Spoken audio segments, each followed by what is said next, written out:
Well, I started out as an actor, and for many years I worked on a lot of shows. I worked on Rent as the dance captain, and I became the dance production supervisor and set the company all over the world and maintained the Broadway shows, the Broadway show and the tours here in America. And when Aida came around, I really wanted to be back on stage in a role. And I was fortunate enough to be cast in the original Broadway company.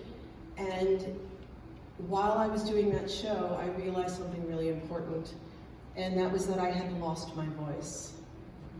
When I was doing Rent, I could give notes and I could help shape a show, and suddenly I was doing Aida, and I was sitting in front of a creative team of all men telling a woman's story, and there was no one to have the creative conversations with, the courageous conversations about what it means to be a woman, about what it means to be a woman of color, about dealing with things like, topics like slavery, things that were glossed over. And I realized that never again did I want to be in a position where I couldn't have these conversations.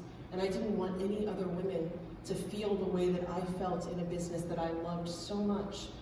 And I realized that if I want to have that experience, I'm going to have to be the woman behind the table.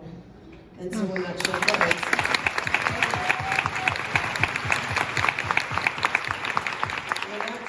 closed, I was now faced with the incredible decision of, am I really going to take this leap? I had studied acting my whole life and dancing, and that was what I was known for, and was I really going to go all the way back to square one? And I was sitting at an after party for the Actors Fund performance of Hair, which I participated in. Yes. And we were all at John's Pizzeria, those of us who were there. And I was sitting at a table with Stephen Arenas, and Stephen said, okay, now that Aida's closed, what are you going to do? And I said, I really want to start directing, but I don't know how to do it.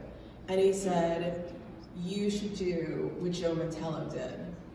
He said, you're here at an industry party, just start telling every person you know you're a director. And I was like, Calvin said, that's what men do? And he was like, yeah.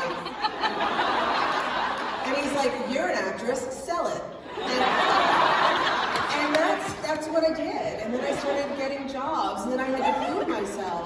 But literally, it was so interesting that, a dear friend and a man told me so boldly to claim and own exactly what I wanted so fearlessly. And in that moment, I took the leap, and it has taught me so much about what I think it means, and when I think I'm prepared.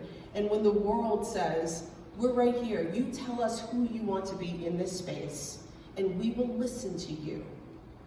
And so I think about that moment all the time, every time I get nervous about, should I, shouldn't I, should I put myself out there? I think there are so many people who will walk into this room and own it.